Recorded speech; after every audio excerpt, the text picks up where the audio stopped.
스루프 타임즈 2023년 4월 6일자를 진행하도록 하겠습니다. 구독, 좋아요는 제게 큰 힘이 되겠습니다. 그리고 1.5 배속을 보시기 바랍니다. 태양광 발전 강제로 줄인다. 마구 짓더니 놀려야 하는 코미디라고 제목을 감성적인 식으로 제목을 붙였네.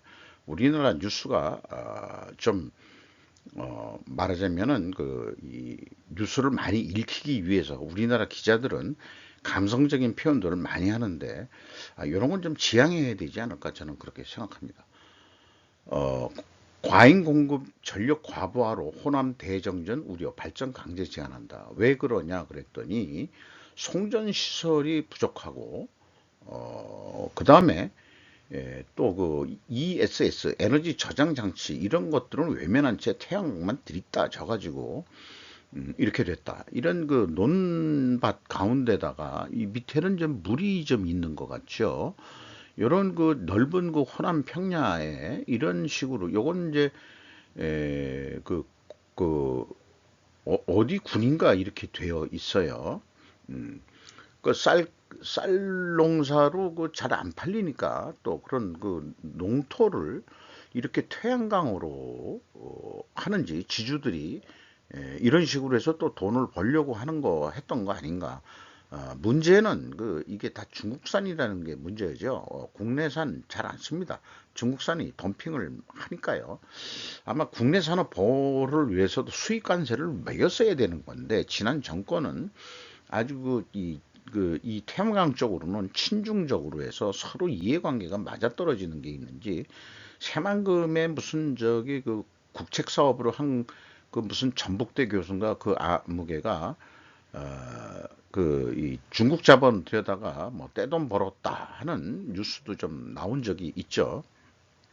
통계적으로 보면은 이 통계를 잘 냈어요. 그 한국전력거래소인데 에너지별 단가는 원자력이 제일 쌉니다. 그러니까 원자력 다시 돌려야 되는 거 맞는데도 불구하고 LNG 가격이 너무 뛰어가지고 지금 너무 높죠. 그러니까 화력 발전이 석탄만 가지고 하는 건 아니니까 복합 뭐 화력 발전을 한다고 하더라도 단가가 매우 올라가게 되어 있습니다. 그런데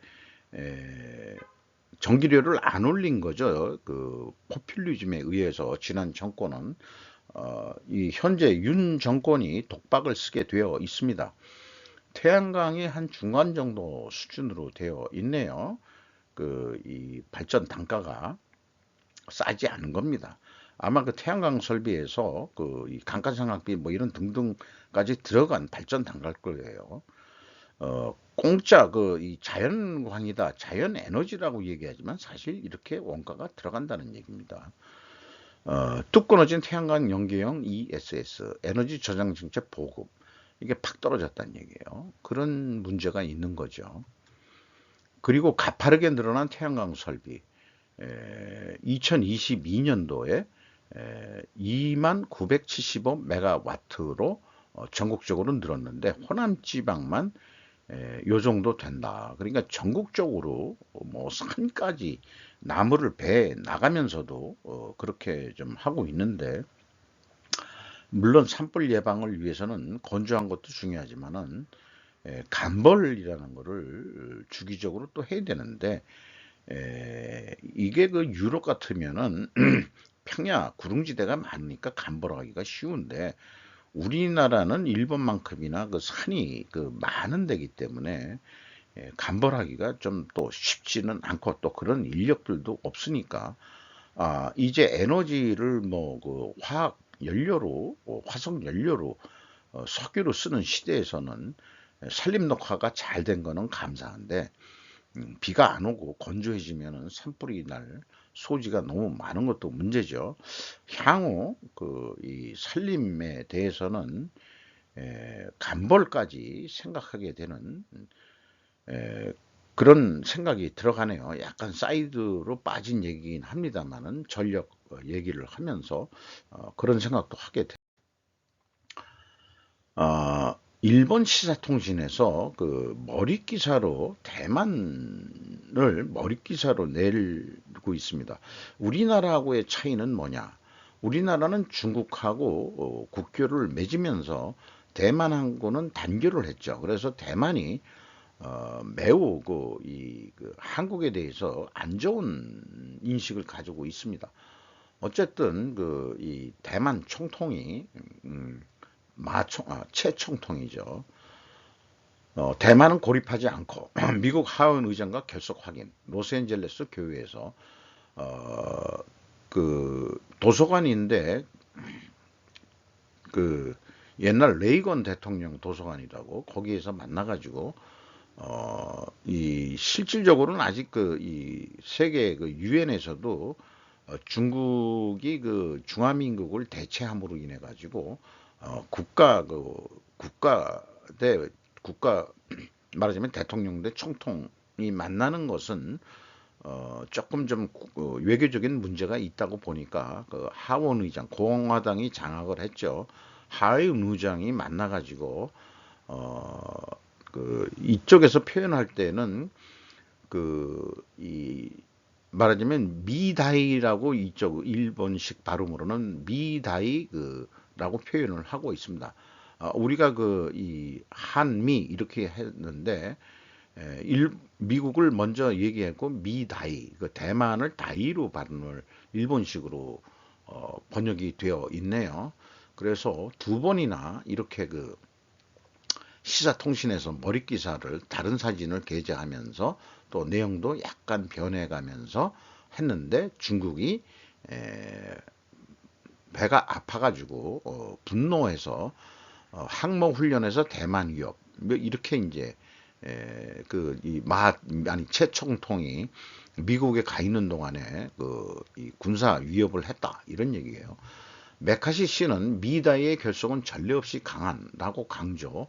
미다이의 우정은 경제적 자유의 유지와 평화와 지역 안정에 중요하다고 말했다. 또 담화 발표와는 별도로 열린 기자회견에서 대만 유사의 발발을 막는 최선의 방법은 전쟁을 억제하고 방어를 가능한 무기를 공유하는 것이다. 라고 얘기해서 무기 판매에 대한 얘기를 했다. 그러니까 반도체 미국이 많이 사주고 있으니까 자, 우리 미국 무기 사세요. 그래는 또 우리가 또 방어도 잘 해줄 테니까 이렇게 꼬시는 거죠. 결국 외교라는 것도 국가 간의 이익이 맞아 떨어져야 되는 것이라고 생각을 합니다.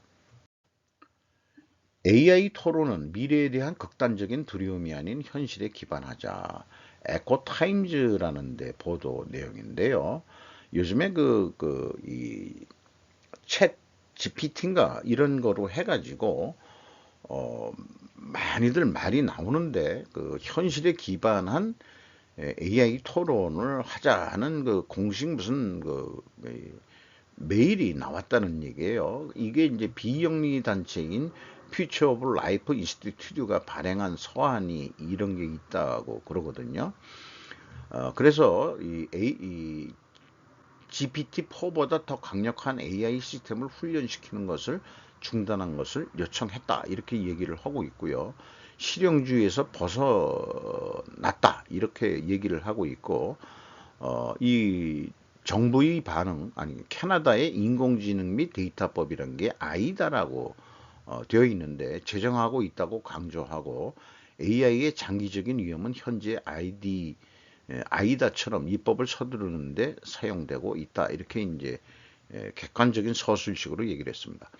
장기주의라는 말을 저는 처음 들어보는데 장기주의란 인공지능이 통제불능의 슈퍼지능이 됨으로써 인류의 미래에 장기적이고 실존적인 위험을 초래한다는 믿음이다. 요게 우리가 터미네이터에서 그런 예시를 봤죠. 영화 속에서. 그리고 슈퍼 인텔리전스의 맹점이라고 유명한 슈퍼 인텔리전스 책을 쓴 사람이 있는데 그 맹점이 있다. 장기주의는 인공지능의 권력 분리능 같은 시급한 문제보다 초지능을 우선시하는 잊어버렸습니다만 함의를 가지고 있다. 그래서 말들이 너무 객관성을 유지하려고 노력을 했는지 좀 속 시원하게 표현을 못하고 있네요. 일부 장기주의 지지자들은 심지어 기후 비상사태에 대처하는 것보다 슈퍼 인텔리전스를 멈추기 위한 규제가 더 시급하다고 생각한답니다.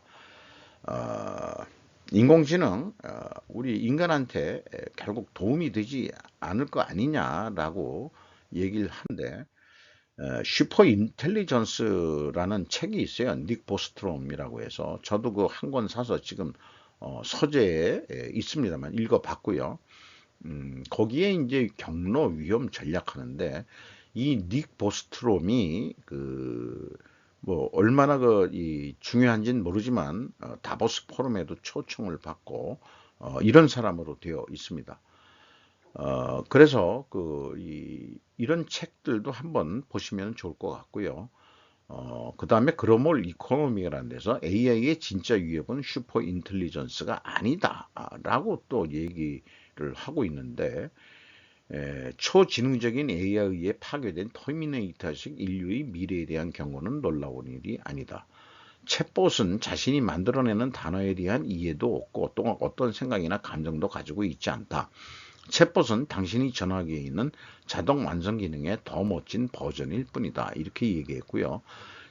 틱톡의 알고리즘이 있는 모양인데 당신의 마음을 읽는 게 아니라, 하지만 실제로 마음을 읽는 게 아니라 데이터를 읽고서 당신과 비슷한 시청 이력을 가진 사용자들을 찾아보고 그들이 호의적으로 보고 교류한 동영상을 골라준다. 이렇게 얘기를 해서 틱톡이 미국에서 상당히 인기가 있는 모양인데, 이게 지금 국가정보까지 그 중국이 가져갈 수 있다 해서 틱톡 사용을 지금 금지하는 법안이 미국에서 발동되고 있죠.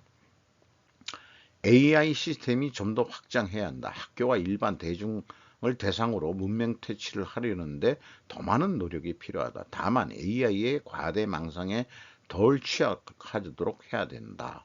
AI는 실제보다 훨씬 더 능력이 있다. 그러니까 제대로 사용하자, 그런 얘기 같습니다. 김종대 글로벌 철강문화원 원장이 이런 글을 기고를 글로벌 이코노믹에 했네요. 김기현 의원 정수 축소해야 30석 이상 줄일 수 있다. 더 줄이세요. 국회의원들. 근데 여기 이제 본인들 이 분수를 알고 있네요. 김 대표는 국회에 대한 국민 신뢰가 낮은 상태에서 선거제 개편만 논의하는 것은 국민에 대한 예의가 아니라고 강조했다. 겸손하게 잘 얘기하셨네. 의원 정족수 줄이시기 바랍니다. 세비를 지들은 다 올려놓고 다들 국회의원 해먹으려고 뭐 4년을 못 채워도 한 번 하면은 그것도 연금을 받아 처먹는다며요. 국회의원 놈들은.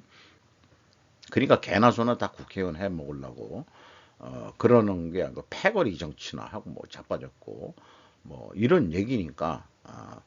잠깐, 사법개혁 이스라엘도 하려고 그랬는데 우리나라야말로 입법이 아니고 사법개혁도 해야 되고 입법개혁도 좀 해야 될 거, 입법부도 개혁을 해야 될 것 같습니다. 더더욱 지자체 DJ 정권 때 크게 강화된 건데, 우리나라 대도시의 서울시 같은 경우에 구의회가 왜 필요한지 이해를 못하겠어요. 미국 같은 연방이라면은 좋다 이게요. 주정부가 있고 지방자치 필요하고 이렇다면은 모르지만 우리같이 좁은 땅덩어리에 있는 나라에 뭔 지방자치냐 이거예요. 안 어울립니다. 중대재해처벌법 위반 첫 선고 법 기업 대표의 징역형 고양 이데일리 정재훈 기자인데 1년 전에 그 증축 공사 현장에서 추락 사고가 났다. 그래서 법인에는 벌금형을 때리고 대표는 구속 하는 이게 나왔다, 이런 얘기예요. 그래서 안전보건관리 체제 구축 이행 의무를 제대로 지키지 않은 혐의로 재판에 넘겨졌다. 온유 파트너스 회사 대표라고 합니다. 징역 1년 6월, 집행유예. 그러니까 실제 감옥은 안 들어가는 거지만 징역형을 받았다는 것은 본인의 그 명예상으로도 그렇고, 자, 그러니까 안전사고, 사망사고가 나면서 지난 정권 때 중대재해처벌법이 통과가 됐죠. 그런데 지금 너무 과잉 처벌 아니냐 뭐 이랬는데 제가 그 울산에서 근무할 때, 그, 이, 근무할 때가 아니고, 그, 서울에 있을 때, 울산지검 차장이 좀 동창이 돼가지고 한번 찾아가서 만난 적이 있어요. 그랬더니 화재 사고가 나거나 공장에서, 울산에서, 그러면 검찰이 직접 나섭니다. 사망 사고가 났다. 그러면은 그때도 이미 검찰 직권으로 대표자 구속을 시켰어요. 그러니까 법이 중요한 게 아니다. 이게 실제 행정적으로 그 실행하면 그만입니다. 그래서 이런 걸 법까지 만들어 가지고 쉴 데 없이 그 사법부에서 이렇게 하는데, 물론 이제 그 사망 사고가 안 나지만 본인의 그 사망한 노동자의 본인의 그 뭔가 그 자책은 또 없느냐, 뭐 이런 게 참 어려운 얘기일 겁니다. 추락사고 많이들 일어나는 거죠. 공장. 그래서 울산에서는 그 검찰이 안전사고를 없앤다고 아예 그냥 법이고, 뭐 그때 법이 어떻게 돼 있었는지 모르지만은 구속 수사를 합니다. 구속 수사. 그러니까 뭐 그때가 그냥 벌벌들 떨고서 월급쟁이 대표들을 많이 세웠죠. 그 이 오나들이 대표를 하다가 법이 너무 강화되니까 어떻게 되느냐 하면은 그 파생 효과가 월급쟁이 사장들로 다 하고 그 오나들은 뒤로 싹 물러나는 요런 또 행태가 나왔던 게 기억이 납니다. 중 시진핑과 동시에 만나는 유럽의 굿캅과 배드캅. 그러니까 굿캅은 마크롱이 하는 것 같고, 배드캅 역할은 이름이 발음이 어려워요. 우르줄라 폰데라이엔 유럽 연합 집행위원장. 아, 근데 너무 가깝게 찍은 거 아니냐, 니들? 이거 무슨 연인이 뽀뽀하기 전에 찍은 것 같아요. 마크롱 마누라가 보면 되게 기분 나쁠 것 같은데. 이 유럽 집행위원장 남편이 봐도, 하긴 뭐, 그 바이든 그 영부인께서도 그이 젠틀맨하고 키스하는 장면도 나오고 있는, 뭐 그쪽 문화는 그런 것 같죠. 네. 스킨십을 중요시하는 것 같습니다. 자, 근데 이쯤에서 중국 간부들 한국에 빚졌다. 1992년 북방외교 외교문서 공개, 김정일 중국 맹비난, 돈 때문에 공산주의 원칙 포기했다. 이런 건데, 자, 그 새 정부 들어오고서 1992년에 외교부의 그 문서를 왜 오픈을 지금 했을까? 이런데 일본 의원이 이 전한 얘기를 하면은, 이 중국 공산당 간부들은 공식 석상에서는 한중 수교에 대해 발언을 자제하고 태연한 척 했으나 식사나 주연 석상에서는 한국과 대만과의 단교에 크게 특히 기뻐하고 한국이 대단한 정치적 결단을 해 주었다.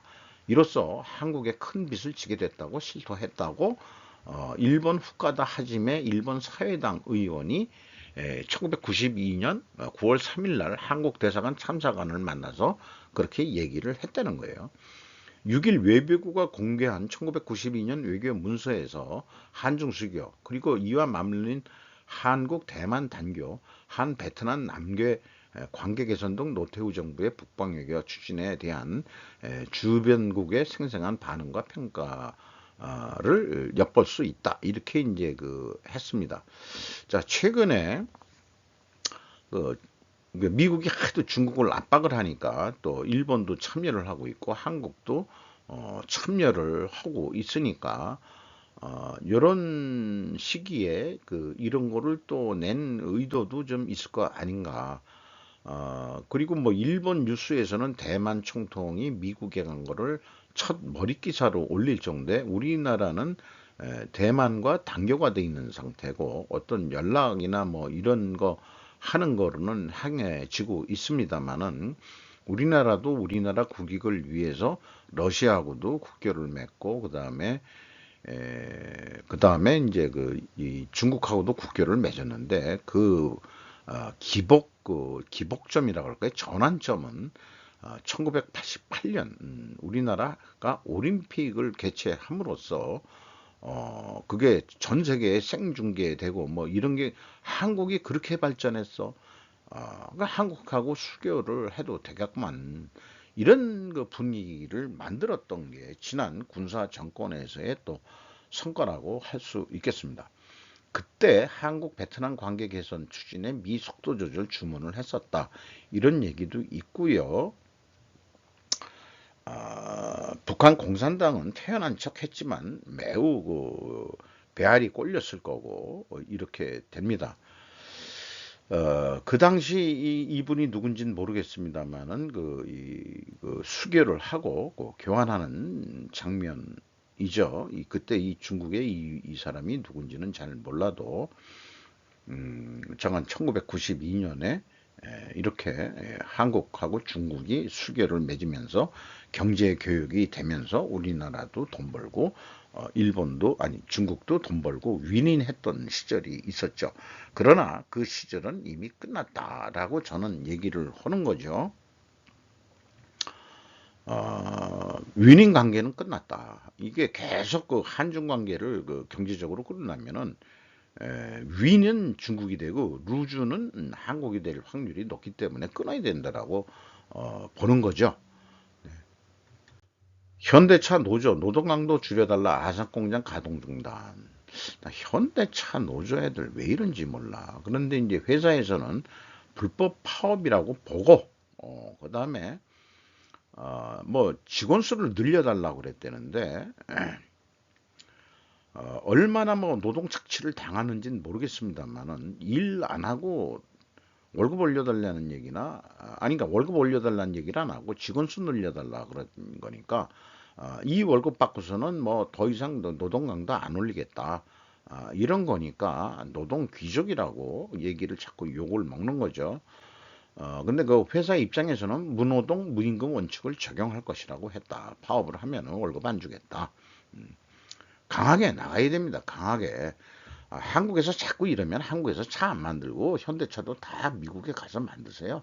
뭐 한국 떠나도 내가 뭐 할 말이 없어요.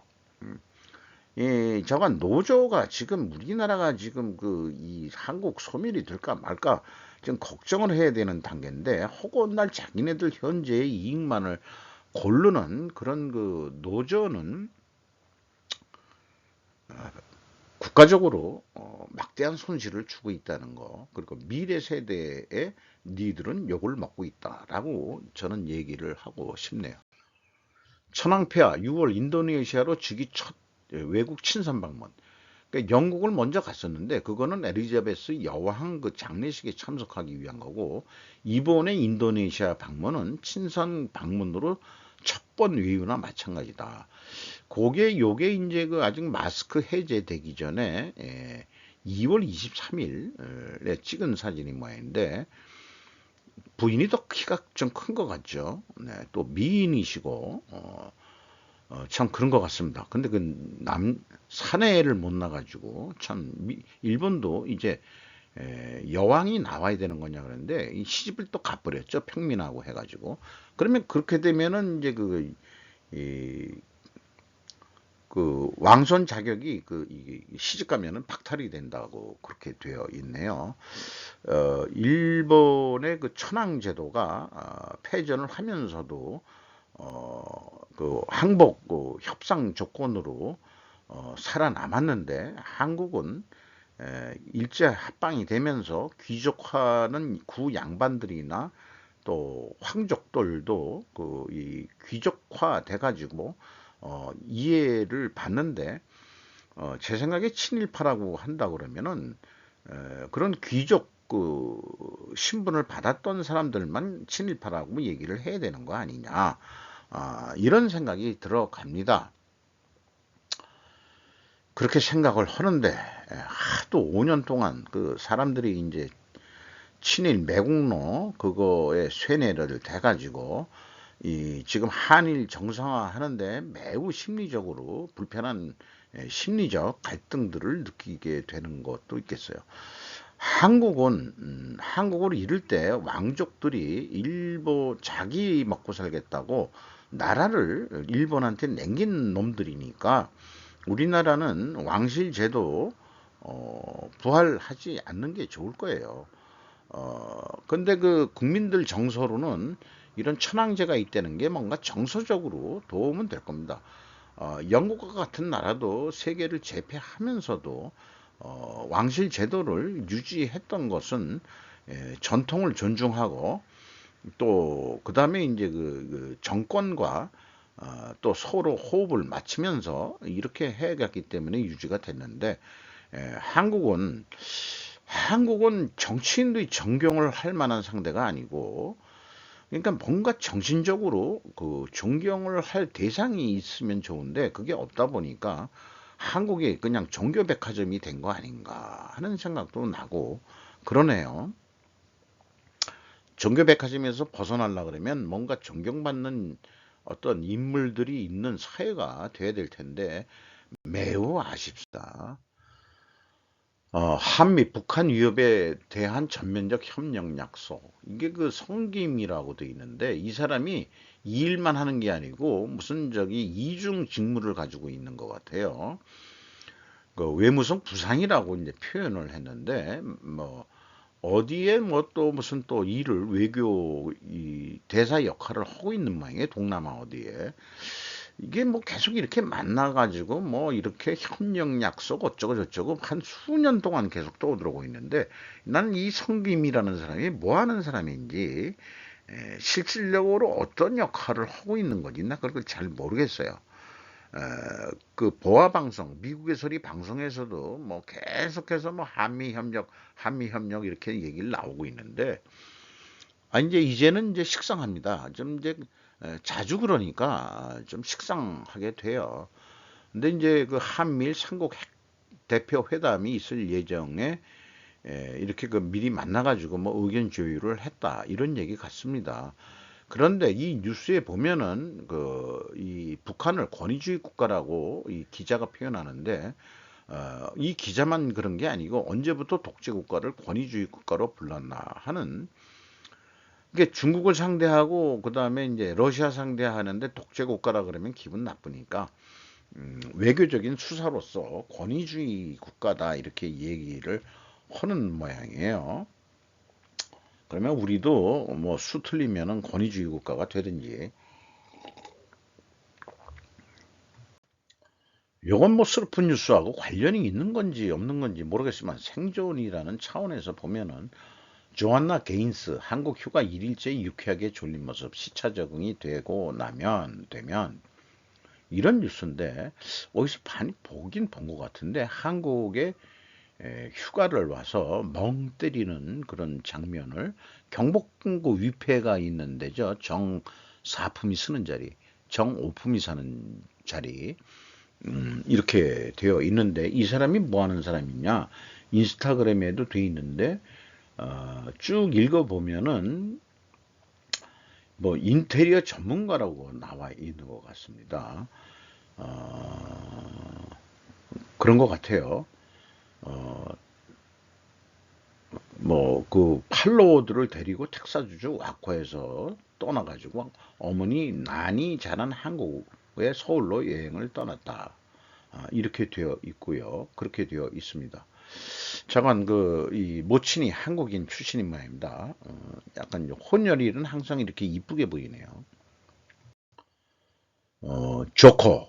어, 이 레이디 가가가 그 블랙핑크하고 어, 윤석열 대통령이 4월 그 미국 방문 때 무슨 식사 그 공연 동시 그 이 공연을 하기로 되어 있다는데 어떻게 될지 모르겠네요. 그 스케줄이 어떻게 하면 그것 때문에 뭐 우리 그 안보 그 특보인가 그 사람이 갈려버리고 그랬는데 어쨌든 그 배트맨에 나오는 그 이 말하자면 조커 그를 새롭게 해석한 영화 이 영화가 상당히 그 이 좀 뭐 관심이 가는 그런 영화가 될 것 같아요.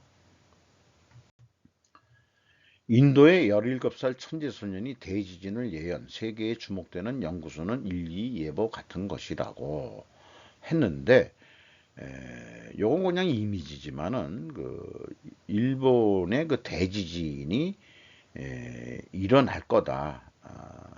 내년 4월까지 이런 그 예언을 했다는 거예요. 자, 그러니까 그렇게 지진이 많은 나라에서는 원자력 하기도 참 어려울 것 같은데.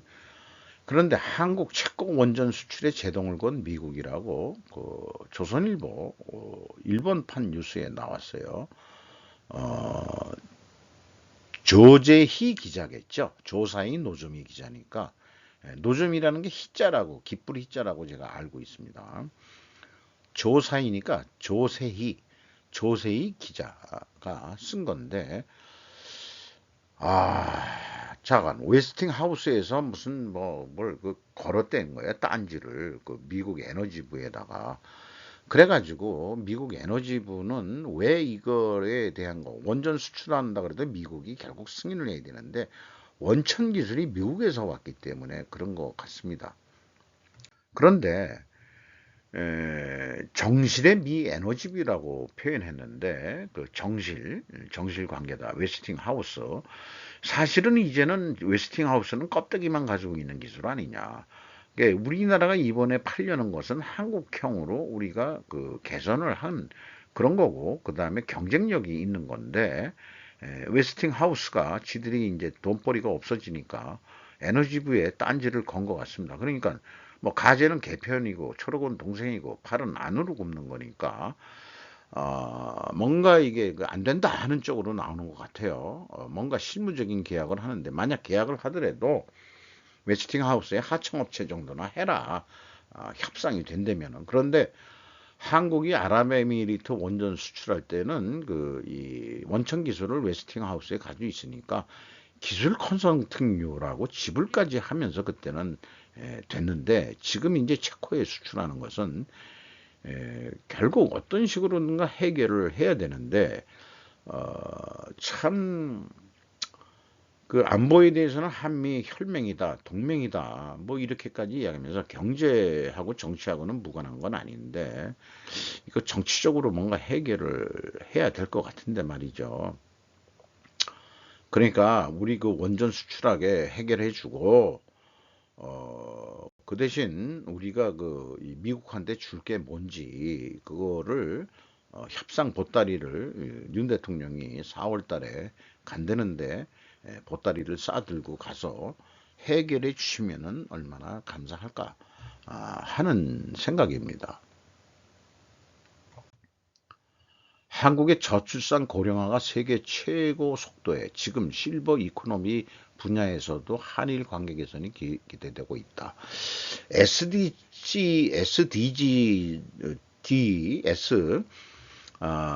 그거에 어저께 그 4월 그 5일자로 그 취급을 했습니다마는 우리나라 그 김경철이라는 사람이 일본에서 책을 출판한 모양이에요. 그래서 노인 친화적인 사회로 전환이 되는데 일본이 실버 이코노미에 먼저 그 앞서가기 때문에 그 세계에서 가장 앞선 나라라고 코팜 바이오의 백정욱 대표겠죠.